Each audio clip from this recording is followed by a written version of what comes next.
Welcome to the Life and Mission Podcast. I'm Kay Helm, and if you're just joining us, we are in the middle of a series on the 6 building blocks of storytelling: who, what, where, why, when, and how. So far, we've looked at who and what, and today we're looking at where. Where are you? Where do you do what you do? So some of you are working locally, some of you are working regionally, internationally. You go all over the place depending on where things are happening, or maybe you have a training program and go to different places. That's okay.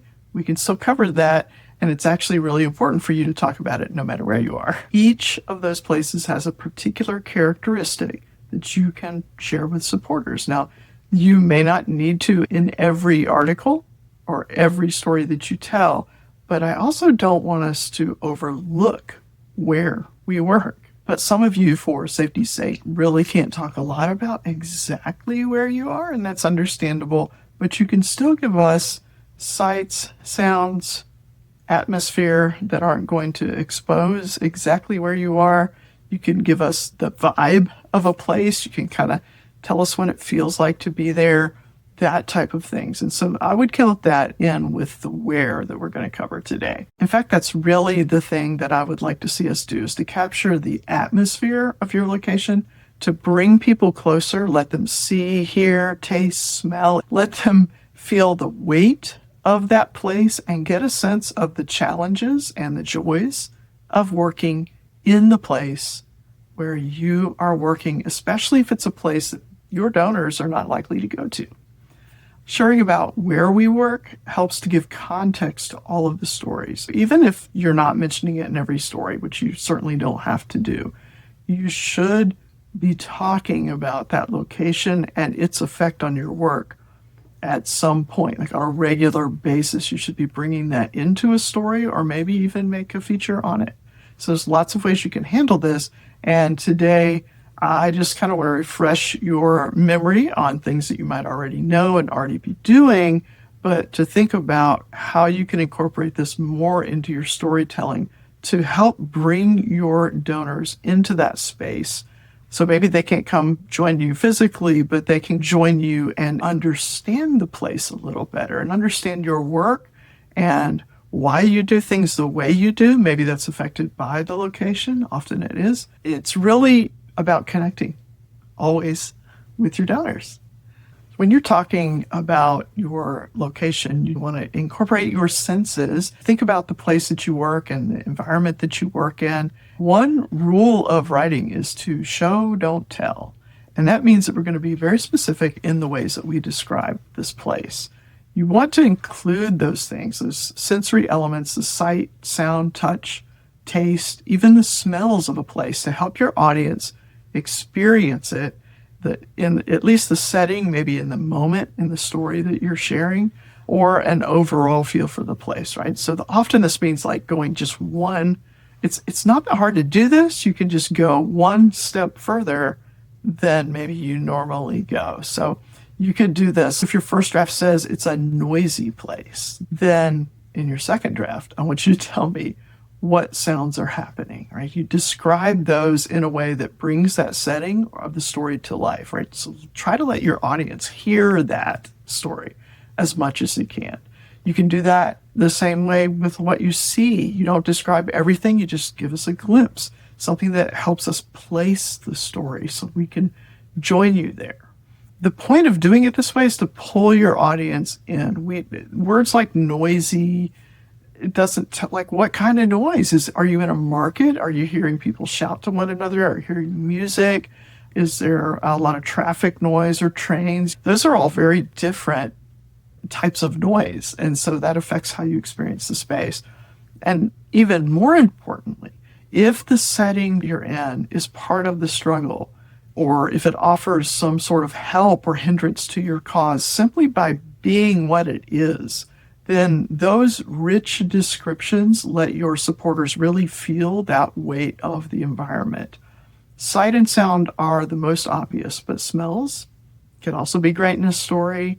all of the senses and even emotions can be described that way. So I'll give you a couple of ideas. And once you get started thinking like this, it'll become second nature for you. So a couple of big things to look out for are, what are the main colors of the place? Is it a lot of different colors, or is everything kind of the same brown or the same gray, or is everything kind of coated in this certain dust of the place? Well, how can you describe that? You could say everything here is brown, and that is descriptive.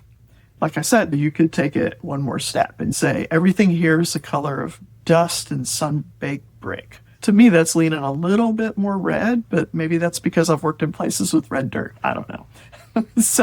But that's what I mean by just going one step further with your description. You see, the second way goes a little bit further to help us to see the place. You can do the same thing with the sound. Not just what are the sounds that you're hearing, but what's the soundscape, like kind of like the landscape. Close your eyes, and what is that?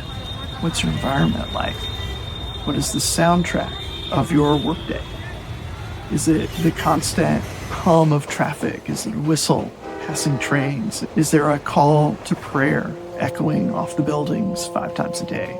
Are there church bells ringing at noon? Don't forget the rooster that crows next door at 3 a.m. every day. I seem to get that one a lot. Nobody told me that was a thing. But how is that affecting you? You can put it there just for kind of flavor, or you can put it there to really be an integral part of the story, right? So sound, or the lack of sound, can really tell us a lot about the space. Another thing you can do is bring us the smells. Next time you walk through the market, smell it.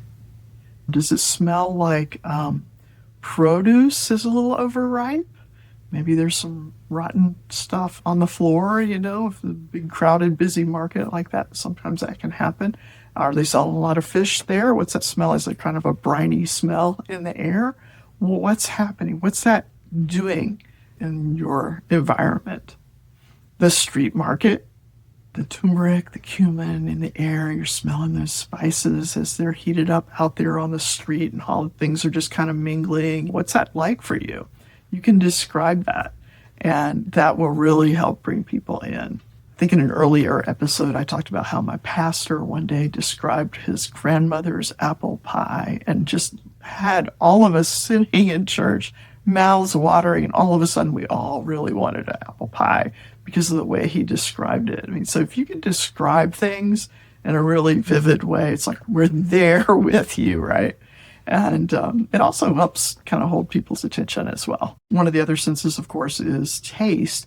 And especially if you're in a place where the food is really different from what a lot of your donors know, you can describe that, describe what it's like. And maybe you can talk about the taste of something and then also describe it visually, or maybe compare it to something that they may be more familiar with. People love to hear about the foods that you encounter. Whenever you can fold them into a story, it's a great way to make connection. You notice I'm saying connection a lot, right?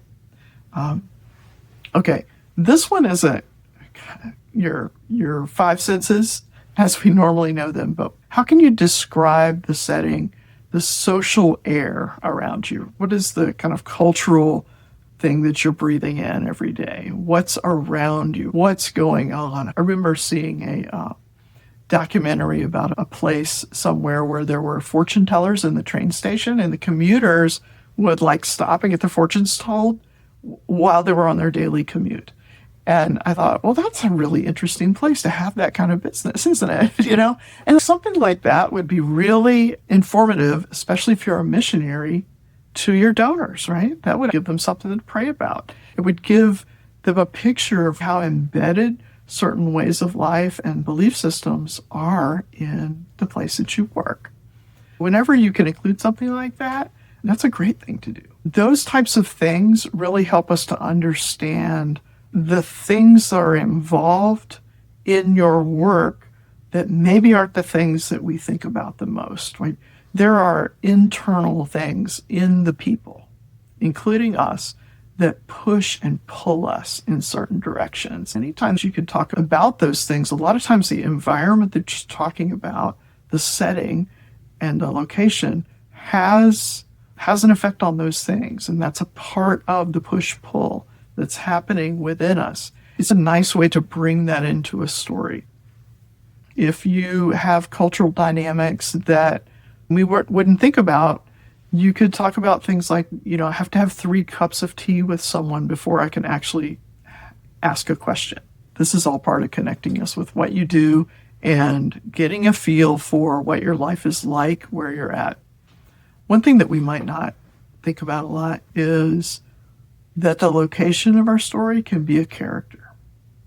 So maybe you've heard of the mean streets, where the streets are personified to show the cruelty that the people there experience, right? You could phrases like the mountains watched as cities rose up in the valley. When you're reading your Bible, you'll get a lot of that type of imagery where the land is a witness or the land is actively acting on the people. This happens in Genesis when Cain kills his brother and the Lord says that Abel's blood cries out to him from the ground. In Lamentations, Jerusalem is described as a widow. Paul even describes creation as a mother in labor, groaning in the pains of childbirth. That's in Romans. And if your location is a character, it can act. So what is this place doing to the people you serve? Is it a witness? Is it an antagonist? Is it an illusion? Maybe the place looks really nice. Maybe this is a place that's really dressed up for the tourists, but the more seedy side of it, right? So it's an illusionist. And so what's actually going on? So you see how that can be a character, so that this beautiful dressing on front is hiding something more sinister.